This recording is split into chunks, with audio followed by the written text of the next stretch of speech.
नमस्ते दोस्तों, आज की इस कहानी में आप सबका स्वागत है। मेरा नाम नीतू है। मैं 25 साल की हो गई हूँ। मेरी अभी तक शादी नहीं हुई है, लेकिन मैं आपको जो कहानी सुनाने जा रही हूँ वो मेरी स्कूल के समय की है। तब मैं 12वीं क्लास में थी।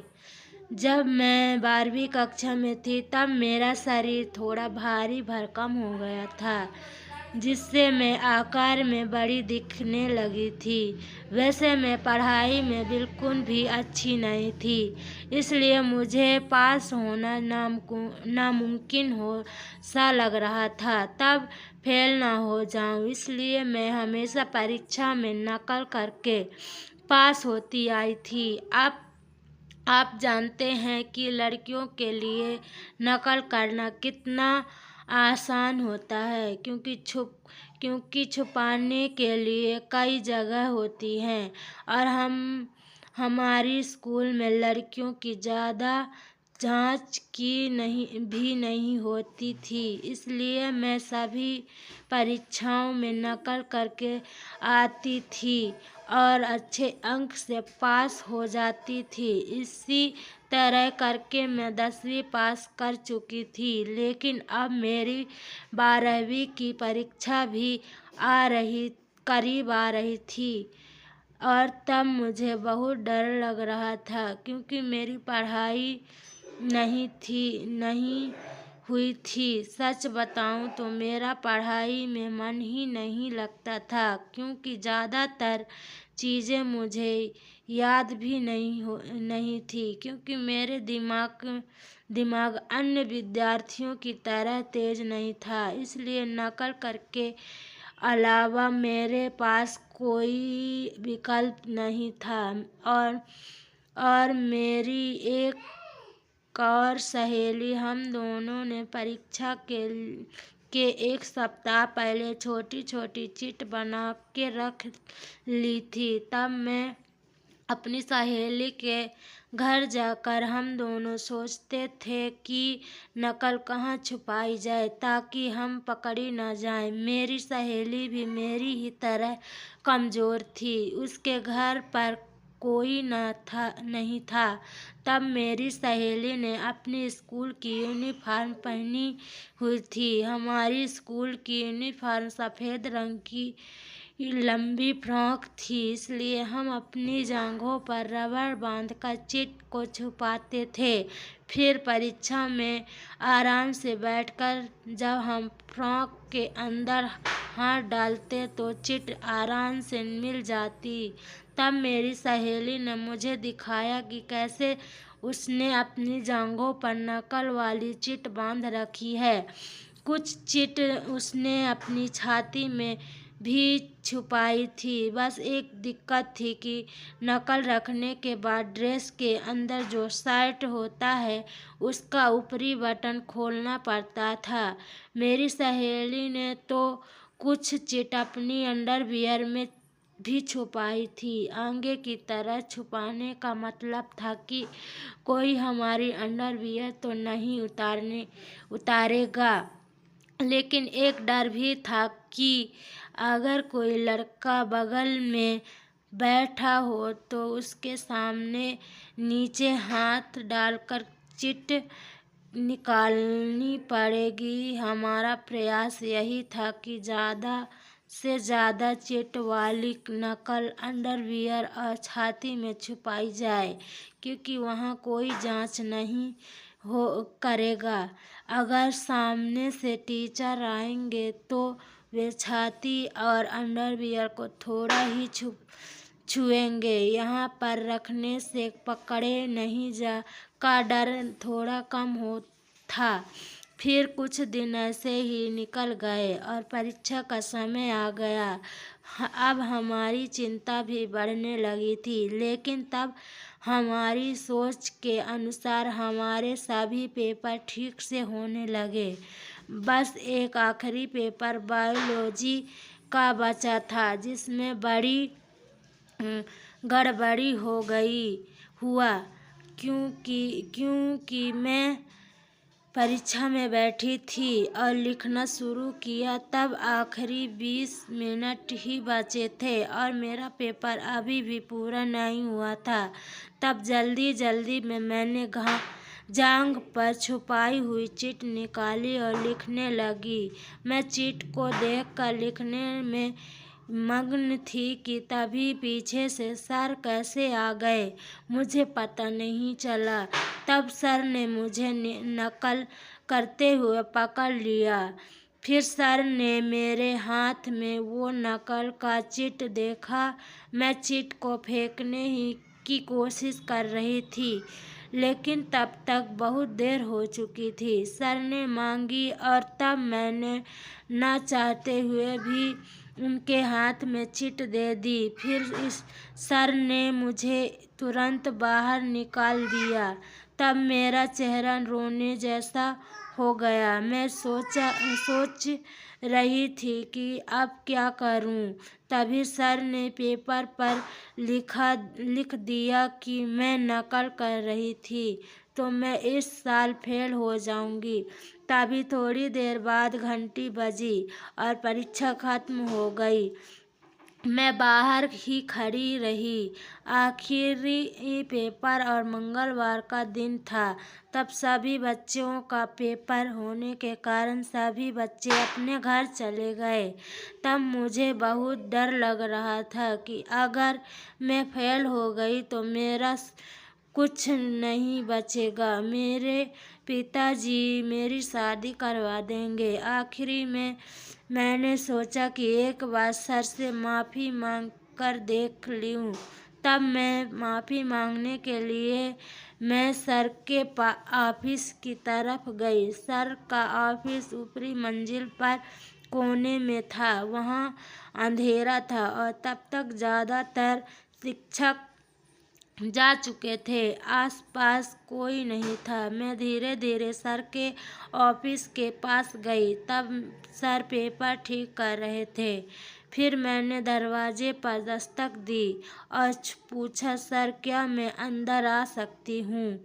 तो सर ने कहा, आ जाओ। तब मैं डरते हुए धीरे से बोली, सर मुझसे गलती हो गई, मुझे माफ़ कर दीजिए, मैं अब ऐसा नहीं करूँगी। तब सर ने सिर झुकाए पेपर ठीक कर रहे थे। मैंने फिर से कहा, अगर आप सज़ा देना चाहते हैं तो मुझे मंजूर है, लेकिन कृपया मुझे फेल मत कीजिए।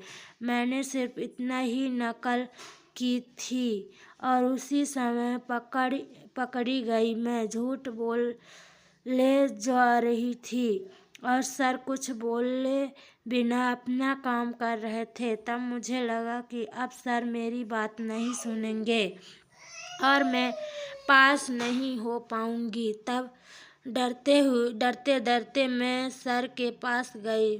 फिर सर ने धीरे धीरे मेरे सिर से पाँव तक नज़र दौड़ाई। तब मैं भले ही 12वीं कक्षा में थी, लेकिन मेरा शरीर भरा हुआ था। तब सर ने मुझ पर नज़र डाली और कहा, तुमने गलती की है, उसकी सज़ा तो तुम्हें मिलनी चाहिए।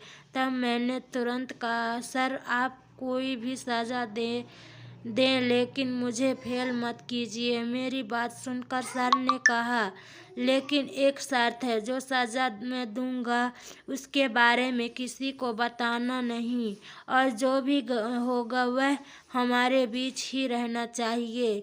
यह तुम्हें मंजूर हो तो मैं तुम्हें फेल नहीं करूँगा। सर के मुँह से यह सुनकर मैं बहुत खुश हो गई और मैंने कहा, जी सर मुझे मंजूर है, मैं किसी को इसके बारे में कुछ नहीं बताऊंगी। मेरी मंजूरी मिलते ही सर ने पेपर साइड में रख दिए और उठकर बाहर जाकर एक चक्कर लगाया। फिर ऑफिस में लौट कर उन्होंने दरवाज़ा अंदर से बंद कर लिया और अपनी कुर्सी पर बैठ गए। तब मैं उनके पास ही खड़ी थी। फिर सर ने कहा, मुझे पहले बताओ तुमने कहाँ छुपाई थी। यह सुनकर मैं थोड़ी चौंक गई। जब सर ने देखा कि मैं डरी हुई हूँ तो उन्होंने मेरे कंधे पर हाथ रखा और सहानुभूति देते हुए कहा, डरो मत, मेरे पास आओ और खुले मन से बताओ। तब सर का हाथ मेरे कमर पर था। मैंने कहा, मैंने नकल अपनी जांघों पर और कुछ यहाँ छाती में रखी थी। फिर मैंने अपनी छाती की ओर इशारा किया। इस पर सर ने तुरंत कहा, मुझे दिखाओ कि तुमने कैसे छिपाई है। तब मैं बिल्कुल चुप हो गई और कुछ नहीं बोली। तभी सर ने फिर से कहा, डरो मत, यहाँ कोई नहीं है, मुझे दिखाओ। और मेरे कंधे पर हाथ फेरते हुए वे ऊपर नीचे करने लगे। तब मेरे पास सर की बात मानने के अलावा कोई विकल्प नहीं था। इसलिए मैंने पहले अपनी छाती के अंदर हाथ डालकर चिट निकालकर सर को दे दिया। फिर सर ने पूछा, और कहाँ है? मैंने अपनी जांघ की ओर इशारा किया। तब सर ने कहा, मुझे दिखाओ कि तुमने कहाँ कहाँ रखी है, मुझे सभी जगह देखनी है। तब मुझे समझ नहीं आया कि अब क्या करना, लेकिन फेल होने का डर भी था। इसलिए मैंने मन बना लिया कि कुछ भी हो, मुझे फेल नहीं होना। फिर डरते हुए मैंने अपना ड्रेस थोड़ा ऊपर किया। जैसे ही मैंने ड्रेस ऊपर किया, मेरी गोरी जांघें दिखने लगी और सर उन्हें देखते रहे। मैंने धीरे धीरे ड्रेस ऊपर किया। क्योंकि चिट रबर से बंधी हुई थी, इसलिए मुझे पूरा ड्रेस ऊपर करना पड़ा। तब सर ने मेरी लाल अंडरवियर भी देखी। मेरी दोनों जांघों पर चिट बंधी हुई थी। सर ने चिट निकालते हुए मेरी खुली जांघों पर हाथ फेरा। तब सर का हाथ मेरी जांघों पर लगते ही मैं कांप गई। सर ने दूसरी जांघों पर भी हाथ रखा और चिट निकालने लगे। फिर सर ने कहा, ऐसे दोनों हाथों से ड्रेस ऊपर करके पकड़ो। मुझे नहीं पता था कि आगे क्या होगा, लेकिन सर जो भी कहेंगे मुझे माननी ही पड़ेगा। ये मैंने ठान लिया था। तब मैं ड्रेस को कमर तक ऊपर पकड़ा हुआ था, जिससे मेरी अंडरवियर सर को दिख रही थी। सर कुर्सी पर बैठे हुए थे और दोनों हाथों से मेरी जांघों पर हाथ फेराते हुए चिट निकाल रहे थे। वे जानबूझकर समय लगा रहे थे। हालांकि सर की उम्र 40 साल थी, लेकिन वे काफी जवान दिखते थे। सर का हाथ मेरी जांघों पर फिरा रहे थे, जिससे मुझे डर लग रहा था और मैं आंख बंद करके सर का हाथ महसूस कर रही थी। अचानक सर ने मेरी अंडरवियर पर हाथ रखा, जिससे मैं चौंक गई। तब सर ने कहा, मैं बस देख रहा हूँ, क्या और कोई चिट छुपाई है? मैंने कहा, नहीं सर, अब कहीं भी चिट नहीं है।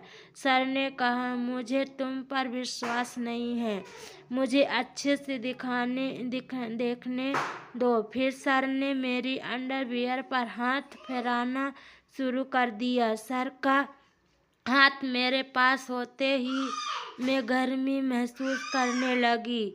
मेरी अंडरवियर भी छोले भटूरे खा रही थी। फिर थोड़ी देर बाद सर ने मुझे बेंच पर बिठा लिया और कहा, देखने दो, कहीं ऊपर तो चिट नहीं छुपाई है। फिर उन्होंने अपने हाथ से मेरी छाती पर हाथ फेरा। तब मैंने कहा, नहीं है सर, जो कुछ भी था मैंने आपको पहले ही दे दिया। तब सर ने कहा, अच्छी तरह से देखना होगा। तुम ऐसे करो, अपना ड्रेस ऊपर करो। फिर उन्होंने खुद ही मेरा ड्रेस ऊपर किया। मैंने कहा, नहीं सर, अगर किसी ने देख लिया तो? सर ने कहा, कोई नहीं देखेगा, दरवाज़ा बंद है। फिर उन्होंने मेरा ड्रेस ऊपर किया और मेरा सफ़ेद शर्ट निकाल दिया। फिर सर ने तुरंत मेरी शर्ट के बटन खोले और अपना शर्ट भी उतार दिए। उनके अंदर की पहने हुए लाल रंग के बनियान से उनका शरीर दिखाई देने लगा। फिर उन्होंने तुरंत ही मेरे हाथ में पेपर दे दिया और कहा, इसे घर ले जाकर पूरा लिखो और बुधवार को वापस लाकर मुझे दे देना। तब उन्होंने मुझे फिर से चेतावनी दिया कि इस बार मैं किसी को कुछ ना बताऊं। उस साल पहली बार मुझे बायोलॉजी में सबसे अधिक अंक मिले थे और मैं अच्छे अंकों से पास हो गई थी। उस दिन से मुझे सीखने को मिला कि कुछ पाने के लिए कुछ देना भी पड़ता है। तो दोस्तों, यह भी हमारी आज की छोटी सी कहानी। आपको यह कहानी कैसी लगी कमेंट करके ज़रूर बताइए। अगर आपको यह कहानी पसंद आई हो तो इसे लाइक करें और अपने दोस्तों के साथ शेयर करें। आगे भी ऐसी ही रोमांचक कहानियाँ के लिए हमारे चैनल को टाइप करें और बेल आइकन दबाना ना भूलें ताकि आप हमारी कोई भी कहानी मिस ना करें। धन्यवाद। चैनल को सब्सक्राइब भी करें प्लीज़।